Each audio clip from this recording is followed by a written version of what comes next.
Ladies and gentlemen, welcome back to the Lost Boyz Podcast, episode 36. Gianni, Brandon. welcome. If you're new to the channel, be sure to like, comment, subscribe, all that good stuff. You already know what to do. We're going to jump right into it, keep the intro short today. And so with that said, today's topic is... Today we are talking about as lost as you feel in life and you don't know what the fuck is going on.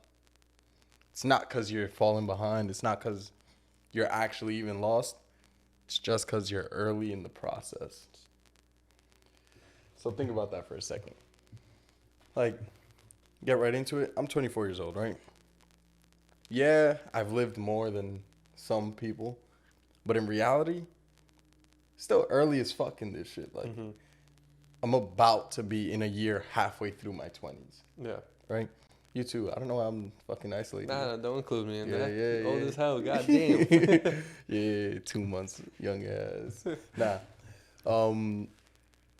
So as lost as you may feel, in reality, it's just because you have not experienced enough yet. Time hasn't passed by enough to really see the fruits of, not to say your labors, but what you could become or what you will become. It's like, take a child learning how to walk. I feel like I've used this example on the podcast before, but at first you get up and you fall down. You get up and you fall down.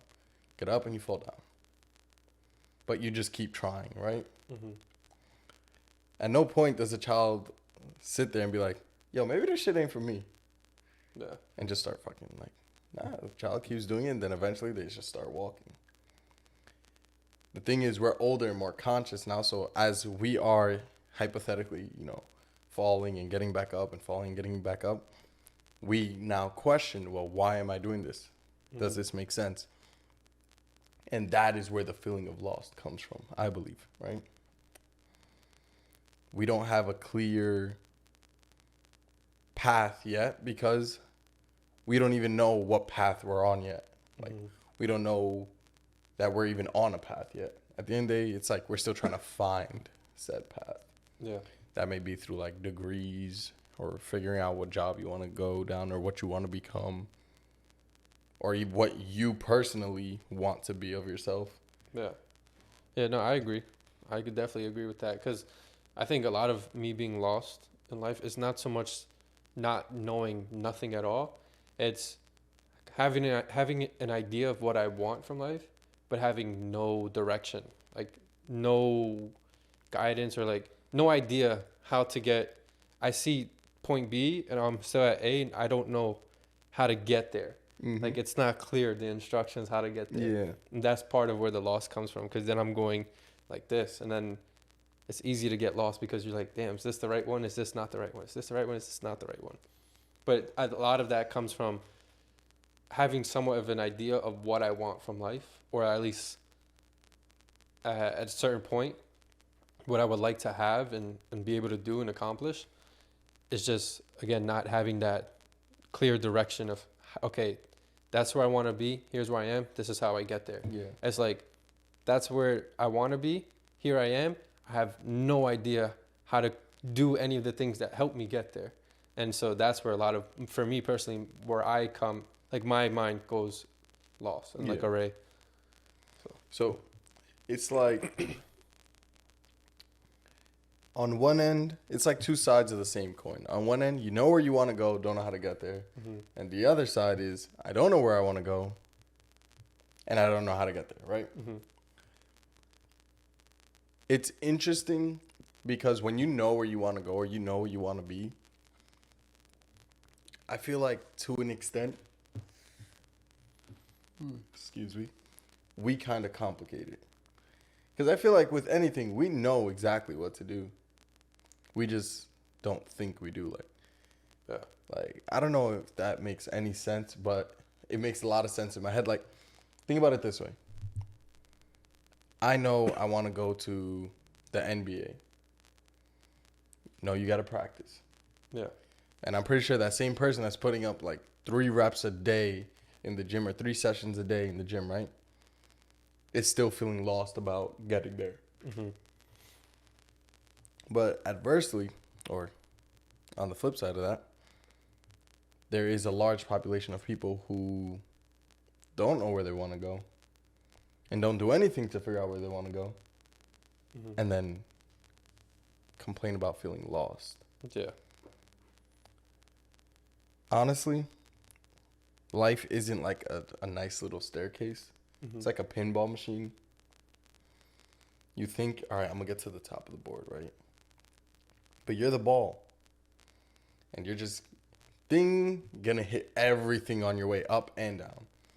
Every wall, every barrier, every fucking, I don't know what those called, but like I know what you're talking about. Like, yeah, you're going to get hit in life. You're going to get spun around when you think you know where you're going.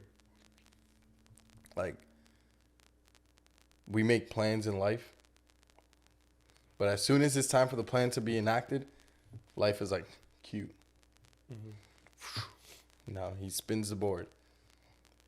It's funny. I heard it one time from a public speaker. You were there.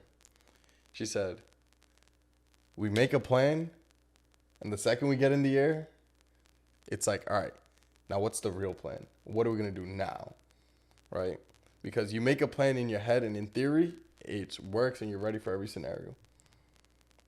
And then the first step, plan goes to shit. Now it's like, all right, how much did you prepare for other than that?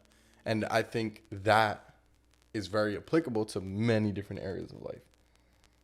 If you want to be a doctor and you made this plan, but all of a sudden you didn't get accepted into insert a med school here. So now instead of going to Boston, you got to go to Florida for school.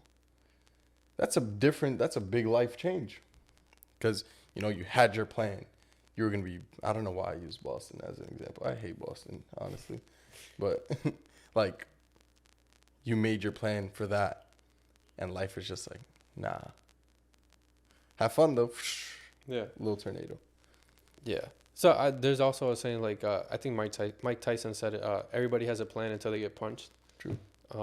Which then what you do after that is just comes down to training and, like, just the grind that you put in just to get to that moment that's going to get you to where you need to be. But I want to backtrack a little because you said you think, like, in most people know what they actually need to do. They just are, like, don't allow themselves to accept what they need to do. So I'm going to play devil's avocado on it because I think in an example with, like, sports, it's a little different because somebody can see a blueprint that maybe somebody else did or get around certain people, if they have access to them, of course, that can format a blueprint for them that, like, kind of guides you, like, okay, you got to obviously put in the work, but then there's also showcases. There's things you need to do to expose yourself to those people so that they can see you because they're not just going to find you like that. There's too many people. And then I also think that, like, for example, somebody who, let's say they want to start a business, right? Let's say I want to start a business on submarines. I don't know shit about submarines. So I start learning, and I learn. But I guess the hardest step is actually the first one. So it's like, can you always know the answer and just, like, not be willing to accept it? Or do you know, okay, let me just start something and then I'll figure it out along the way? See, I think it's the same because I think the first step to both could be that hypothetical person who's trying to start a submarine business. Maybe reaching out to somebody in the submarine industry. And how do you do that? Facebook, Instagram, these are the biggest search engines in the world now. They're databases for people. Yeah. You can simply ask anybody any question. Doesn't mean they're going to respond, but ask 100 people in the submarine industry a question, at least one of them will respond. Yeah. Yeah, no, I agree with that too, because I think the answer to getting to where you want to be, the first, if you have no clue at all, and I should use my own advice, but, like, having no idea at all, the first step is to, okay, how can I figure out what to do then? Like, what do I need to do? And I think for most people, the answer is, okay, let me find somebody else who's already doing it, talk to them, and see how much insight I can get from them, and talk to somebody else, and try to find as many people and gain as much knowledge as possible, and then actually apply the knowledge. Because without application, it doesn't mean anything. It's just memory stored in the brain. So I do agree, but I just wanted to play the devil's avocado. Now, of course, like, look, I can use a personal example. Like, a year and a half ago, right? Maybe a year ago. I remember working at the gym, right? And, like, being, like, broke. But, like, knowing that I want to start, like, an exotic car business, right? Mm-hmm. How the fuck do you bridge those two gaps, right? Because you don't just jump across the board. And I remember just by asking questions, like, I love asking people, like, on some Daniel Mack shit, like, what do you do for a living? Like, Yeah. because you've seen the people that they come in McLarens and Lambos and shit like that, right? And just by asking the people that I see driving the nice cars, yo, what do you do? Coincidentally, I meet somebody who runs a full-on exotic car business and was very knowledgeable on it. Obviously, he's very successful at it, but like very willing to share and put me on game on, yo, you don't have to A to Z. These are the B, C, and D points, right? And that changed my lens. Like, yo, I'm thinking so macro when in reality, there's a $20,000 car that's really, what is that? Maybe a $1,500, $2,000, maybe $3,000 down payment. So now trying to figure out how to get a fucking Lambo, right, and rent that shit out while broke to, I just need to get to 3K. I get to 3K, can get this, that will make me X amount of money that can fund the next one. Right there, that just bridged so much time, effort, and work and hours of thinking and hours of research, because it is difficult to research shit when you don't know what the fuck you're supposed to be researching. Yeah. Like, I like whenever, and this is a little tip for people. Whenever I'm in that situation where I'm like, all right, I need to look this up, but I don't know what I'm supposed to look up, anything I can think of, anything that I know, I just go really zoned in on that one point. So, like, let's say I know nothing about cars, but I want to start an exotic car business. What are exotic car brands? Something so simple. Yeah. All right. Now you start learning the differences between the car brands. I'm bullshitting right now, but like you learn the differences between the car brands. You learn, oh shit, this is why Lamborghini does this and Ferrari does that. Well, let's go deeper into it. Oh, Lamborghini used to use, more naturally aspirated engine. Oh, that's where they differ there. Bam, bam, bam. Now you start getting this in-depth knowledge, right? And then you start trickling down. And then you stumble across like, oh, Ferrari only finances to these kinds of people. What's financing? Hypothetically speaking again. And then you start learning about the financing side of the car game, which is a whole world of itself, right? So just picking what you can think of or the one thing that draws you to it. And it's like, imagine trying to find the needle in a haystack, but starting where the needle is and just trying to find your way out. Yeah. If that made any sense. So rather than trying to go in, you're trying to expand. Okay. Because with anything, there's something that draws you to it.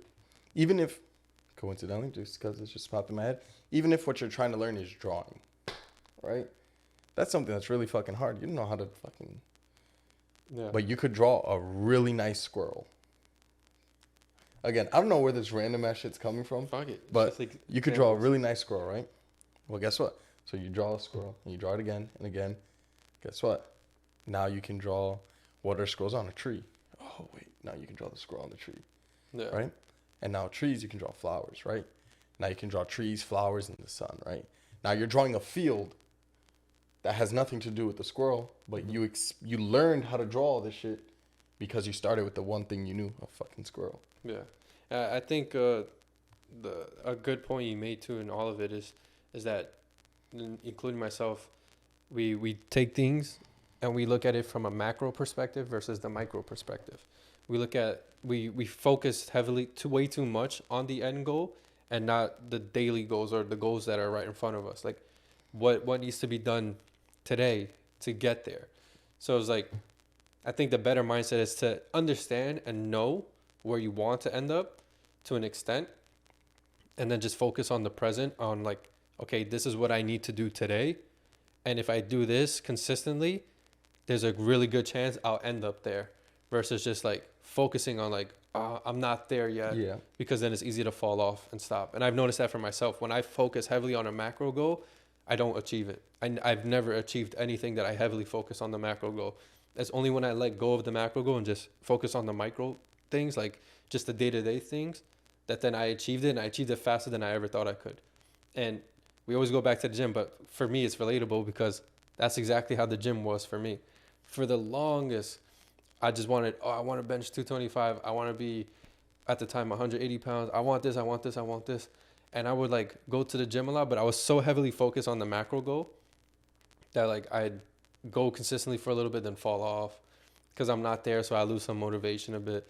And literally the second I let go of just like any goals inside the gym, and I just went to the gym just to work out and to feel good, I got everything. And with like months, in less than a year, I hit every single metric I wanted to hit that I took me like 2 years trying before.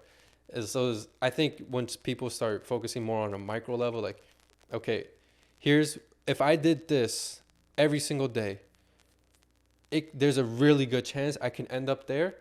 Let me just focus on today. And once today's done and tomorrow comes, I'll focus on that day. And then I'll focus on that day and just make sure I'm as consistent as possible and executing as much as possible without really having that focus or mind in the end goal. Because when you focus heavily too much on the end goal, then, like I said, you lose the motivation. You lose it's harder to be disciplined. Yeah. When you're trying to achieve something that every time you do something, you're just like, but I'm not there yet. So why am I even doing this? Versus if you just say, okay, at the end of today, I want to do this. It's something you could do today, right now.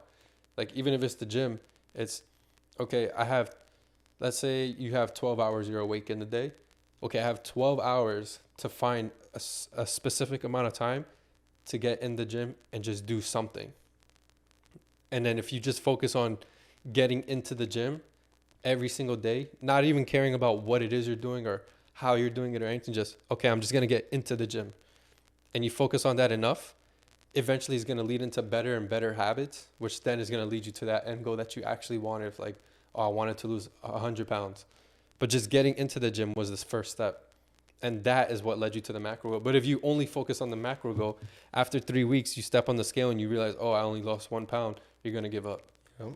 But it's because your energy is way too focused on the wrong thing. Your energy should be focused on the present, not the past or the future. Because the past is, that's it happened. There's absolutely nothing you could ever do to bring it back. So you might as well just let it go.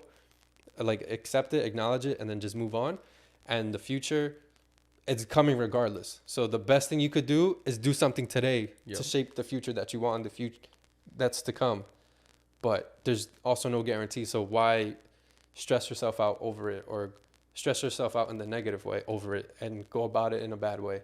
It's like, let me just focus on micro tasks, and that's going to get me to where I need to be. And that's something I'm starting to learn more and more. And I learned that from the gym. It was the gym that taught me that, because I spent so many years trying to achieve something. And when I stopped, it sounds weird, but in my head, with my mindset, like, it was almost like I stopped trying to achieve it, but I still did the things necessary to achieve it. And then I got everything, and I got it so fast. It's like, whether you believe it or not, that's up to you. But it's like one of the like rules in the law of attraction, where it's like, to want something, you got to also let it go. Mm-hmm. Right? It's like, all right, I'm detaching myself from the outcome, but I'm going to work as hard as possible to get there. Yeah. And once you zone in and you're focused on the task of it, not so much the macro, you change your lens on it. On one side of the coin, you're sprinting because you see it so far. You're trying to get there as fast as possible. You're sprinting. On the other side of the coin, it's like a marathon. You're jogging. Yeah. Right? And you might not be moving as fast, but you're always moving. You're always making progress. So more consistent. And that is faster than the sprinting to the macro. Yep. It's like the video you sent me of Alex said, like, he was talking about how much he spent this year. Mm-hmm. And he in his video, he said it. He was like, he was talking about money. So he was saying in order to make money, you have to spend money. And the biggest thing he was saying was you have to be able to detach yourself from the money if you want to be able to make money. Because if you live with a mindset of like, I'm going to hoard this money and hold on to as much as possible, it's going to be real hard to make more off of that. But if you just have this mindset where like, money's just going to come in, go out, come in back again. It comes and goes. Like, I'm not really worried about the money part. Then it becomes a little easier to actually make more money and like do things and take more risk because you're not worried so much about it versus just trying to hold on to as much as you can. You actually get the opposite effect. It's true. Like, when I saw it, I was like, yo, it's so fucking true. Yeah. It's like very rare. That's like whenever I'm on YouTube, right? And I see start this for free and make $10,000 a month, right? Mm-hmm. I know you've seen those like videos, like Yeah. the thumbnails and shit like that. Nothing screams out scam more than that to me. Yeah. Like that, I look at that, I'm just like, clickbait, like, Yeah. because with anything, you put in, or you get out what you put in. Mm-hmm. To make $1, or like to make like any form of money, truthfully, at least the way I see it, you need to deliver something, right? Because another thing that I saw that I really agree with is there is no making money. There's only taking money. Yeah. So you have to deliver something that is worth taking their money, right? And it doesn't always have to be something physical. Yeah. But it could be value. Yeah. Hence a podcast, right? But even this, you're watching it for free. It's not free for us. No. We had to spend money on this and cameras and mics, right? There's always an exchange. Yeah. So even when something seems free, you realize, nah, you still got to spend money. And even that, the money we've put in doesn't even compare to like, imagine how much money like fucking Fresh and Fit put into their podcast, or like any Rogan. Yeah. Oh my God. Lex Friedman, all those people. Yeah, like you can't even compare. Like these are people who are making a lot of fucking money, but they also spend a lot of money. Look at Mr. Beast real quick. Yeah. This dude is the highest earning YouTuber in the history of anything that has ever lived, right? But every dollar he makes, he puts back into the business. Mm-hmm. He puts back into what's a wilder video that we can make, right? That's why he is at the level that he is in. Yeah. And not everything hits, right? Like I remember seeing in one of his like interviews, the Squid Games thing, that was a flop for him, right? Really? Yeah. By his standards, what they calculated they should have made, they came nowhere close. Okay. Like, funny because it still got like 300 million views. That's what I'm saying. How's that a flop? But, so it's like, damn. Like, for them, it's like it flopped, right? Mm-hmm. That's a lot of money down the drain. Next video that brings money in, let's go 100% again. Bam. Right? To get at it again. I think that's a common trend with all these successful people in any field, right? You need to detach from the money. You can care about it, but you have to detach from it. I think just detach from whatever your end goal is in general. Yeah.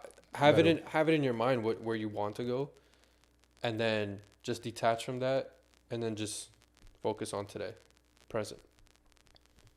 And I wanted to say this, something else that I've said on the podcast before, is like something I call the lowest hanging fruit. Like, it sounds so corny, but it's really something that I take into like my day-to-day life. Anything I'm trying to improve on.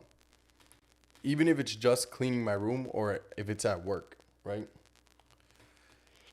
For example, today I'm like, damn, my room's a mess, right? I gotta clean. What's the first thing I can clean? No bullshit. The first thing I did was I just looked at my bed. I just made my bed, right?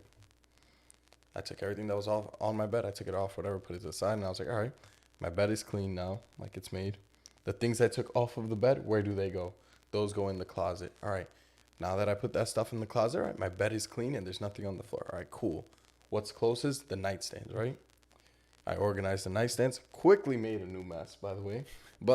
And then it's like you move on and on from there. It's like start with the lowest hanging fruit that you can. Yeah. Like, what is the closest, nearest, smallest thing you can do to begin progress? Yeah.